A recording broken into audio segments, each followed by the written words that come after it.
All right. Okay, so I wanted to talk to you a little bit more about methods tonight. And as I just said, I like to remind you all that, methods happen across the university. So obviously we read Trisha Rose's chapter on sampling, and I think that chapter is a really good example of humanistic methods at work.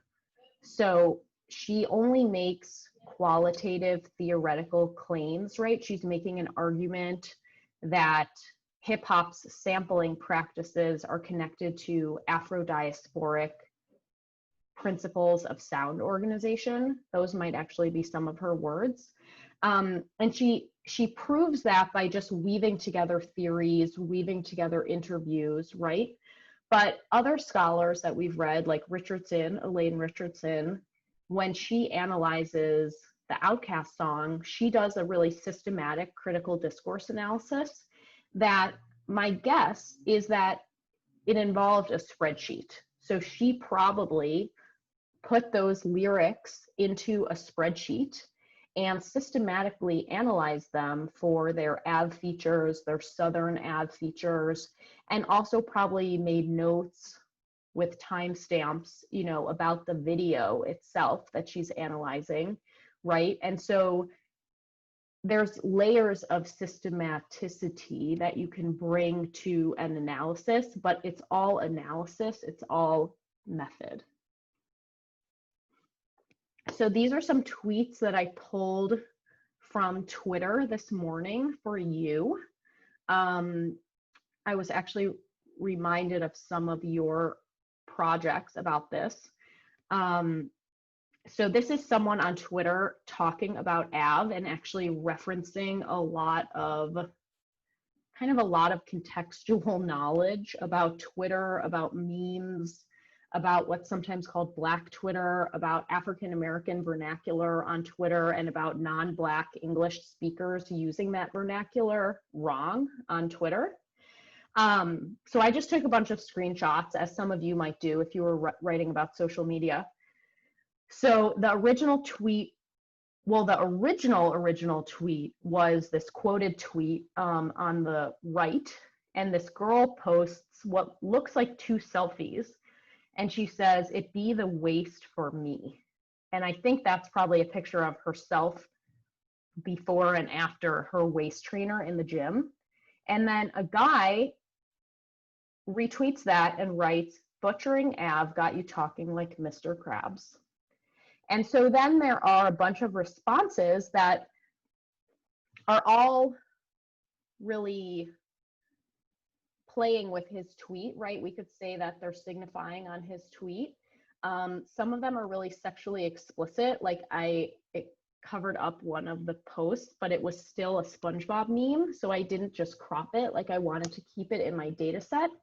So if you wanted to analyze these tweets, if you wanted to understand the complex forces at play here, including appropriation, whiteness, body, appropriation of physicality, you could put them in a spreadsheet. So that would be a really great way to systematically analyze them. And you could start by counting them, right? So you would need 9 rows if you did this many tweets. But, if you were analyzing this thread, for example, you might study 50 responses to this tweet and put them all in a spreadsheet. And then you could systematically analyze them. So you could mark if that response tweet also had AV features. You could remark if it had incorrect AV features. You could mark if it had images. You could write about themes or context that you noted.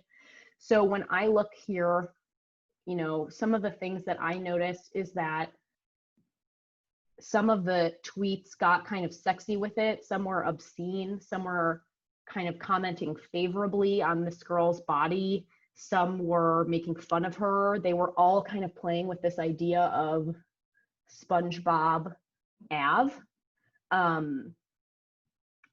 If you can see number 6, someone refers to it as BBCVE, Bikini Bottom Crustacean Vernacular English.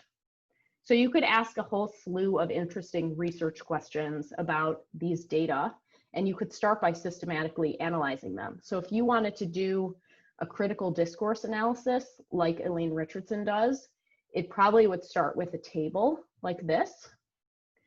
But you don't actually have to have a table like this. These are screen grabs from an article that I love and have recommended to a lot of you by a woman who is now a professor at Northwestern University of African American Literature.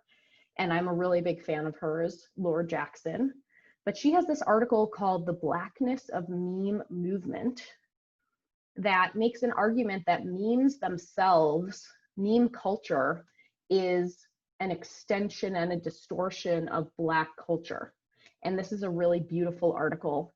But if you look at where the arrow is, she says, as a methodology, sentence diagramming memes in its own way obscures the non-textual cultural language behavior inherent to meme circulation and survival. So she actually really resists sentence diagramming. She resists linguistics as necessary to prove the Blackness of meme culture. And I'll actually read a little bit above this. She says, there's something wholly unsatisfying in merely identifying at piecemeal the grammatical components that compose meme text or textual memes. For one, it feels too much like adding armaments to master's house, like selling a secret. The painstaking explanation of copula deletion and multiplicable negatives, the definitions given again and again, seems a service destined to be exploited. Culture need not be accessible to everyone, right? So in resisting translating Black meme culture into academic speak, she's resisting kind of total legibility. And I think it's interesting that this article didn't appear in an academic journal. It appeared in an online magazine that sadly isn't published anymore, called Model View Culture. That was a really great publication. So she really resists the kind of analysis, you know, socio-linguistic analysis that is possible here. So you can choose whatever kind of methodological approach you want for your project, but you just need to be prepared to explain how you know what you know. So what did you do to allow you to make these points that you're making? Also known as defending your claims through analysis of evidence. And so at the very bottom of the screen, I put some design notes because you guys are making a lot of slide decks, or my students are making a lot of slide decks for my future YouTube viewers. So what I wrote down here at the bottom is align anything that can be aligned, center what can be centered, keep margins even, use one typeface, and modulate type size and line weight for emphasis. So those are some tips that I kept in mind when I made all these slides. So thank you.